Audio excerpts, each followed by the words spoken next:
Hi, I'm Larry Lane, and thank you a lot for all the comments that you've put onto the other videos, particularly the one about foundations, about the 3 different types of foundations. And there's a little bit more that I can expand on about foundations. People are asking on those comments what kind of foundation is best for their property. So this video will hopefully bring up other conditions that you may not have considered that will help you decide what kind of foundation you'll need to have underneath your shipping container. So here we go.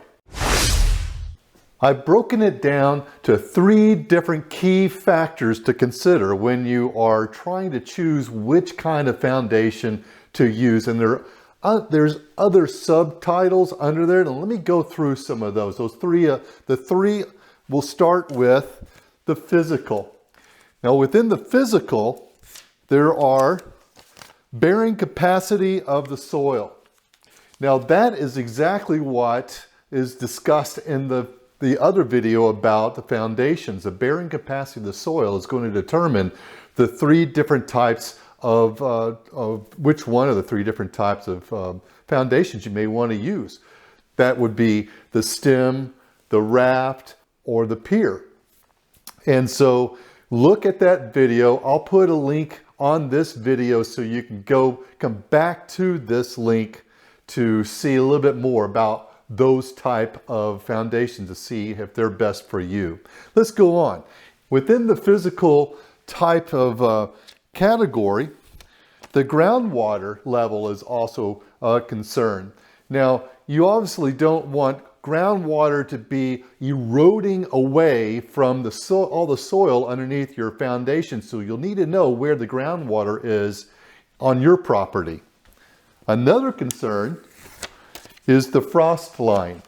We talk a little bit about that also in the other video. The frost line is where the air temperature is in a freezing temperature, and then the soil itself also freezes down to the frost line. And where I'm in New Jersey, the frost line is around 36 inches, and it's usually consistent, not always, but it's usually consistent throughout the whole region of wherever you're going to be building. So find out where your frost line is, and you're going to want to make sure that you put your the bearing of your foundation below the frost line, because when the soil starts to freeze, it'll start contracting, and when it gets thawed out and warmer, it'll expand. And if it's above the frost line, it's going to be expanding and contracting with the soil, and it'll crack up your foundation. You obviously don't want to have that happen to you. Also, the topography is a big concern about where you actually place your foundation, where you're going to choose to build your house. If the topography is a sloping site, you're going to have a lot more concerns about the water drainage. It may actually be kind of a cool location though if you have the right foundation for the topography if it's a sloping site, because then you might be expansive in your views, have a panoramic views from a topography that's a slope. You're on a side of a cliff, for example. That would be kind of cool, wouldn't it? Another category is the environment. The second one is the environment. And within the environment, the climate has a lot to do with what type of foundation you're going to use. If it's always hot and always humid, it's going to affect the type of foundation you're going to have. Also, it's going to affect the conditions, the work conditions on the site. If it's always freezing and snowing and icy, it's going to be a different concern for the workers putting in your foundation than if it's a nice, warm, balmy, breezy day on the beach, right?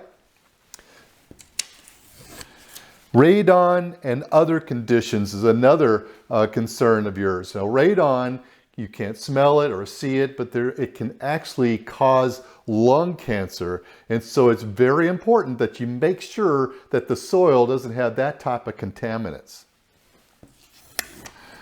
The thermal conditions, that goes along with the climate as well. The thermal conditions, you don't want there to be any type of freezing and thawing or or the cold or the hot that might affect the type of foundation you use. If it's a freezing type of temperature, and let's say you're using concrete, it may require you to put admixtures into that so that, or let's go with, if it's a warm climate, you don't want it to be setting really too fast. So you're going to have to control it and spray it with water and whatever you need to do that your structural engineer would recommend. The climate will help you determine what kind of concrete to use, what admixtures to use, or if you could even use other materials like steel or wood or concrete masonry units, those sort of things. Climate comes in effect. Insects. That's another concern on what type of foundation you use. If you're going to use wooden piers, you got to be cautious about termites. If you're going to be using anything else, you also want to, there's also an article that I wrote. I'll give you a link to that also down in the bottom of this page, I guess it will be. And in there, it talks about a stem wall might be a good solution to ward away insects that could burrow underneath your house and make their house also within your house, and you don't want that. So another one, I've got to get up through the top. The third type of factor that you might want to consider is the constructability, construction, how easy it is to construct this thing. And this also goes along with the local market preferences. If you are in a country that doesn't have access to steel, you may want to use concrete. If you're in an area that doesn't have wood really available, then it's going to be difficult to pour your concrete within wood form. So it's going to be a challenge, and there's going to be some considerations you're going to have to worry about the local market preferences. Along with that, the local market preferences could be the skill level of the people who are doing the work, who are actually constructing your foundation. What type of materials are they familiar with working with? Because if they're using materials they're not familiar with, then the quality could go way down. Ease of construction. That goes kind of hand in hand with what I just said. If you find that there is a competency level that is towards one type of construction to the other that would make it easier to construct, even though maybe all the materials are still available, you may want to consider using whatever that type of material is that the local workforce is familiar with working with. And hopefully that will help save you money because it will be something that they have already systemized and they can do it a little bit more efficiently than doing things that they're not familiar with. Again, check with your structural engineer to see if any of these type of foundations that you choose from pertaining to any of these we're talking about will work best for your foundation and your design, your construction. Going on under the constructability is the building permanence. How long are you wanting to have your building at this site? Forever? Fine. It'll be fixed into the foundation. And most municipalities will require you to have a permanent foundation and the building to be set permanently to the foundation. Mainly one main reason is because they cannot really collect as much property taxes if it's a movable building. And so they want to make sure it's fixed. Now, if you're in an area that you can actually have a movable building, it could be on wheels, it could be on just blocking, it could be on just the blocking kind of like a CMU or a concrete pads or things like that. So consider how long you want to have that building on that site, and that'll help you determine as well.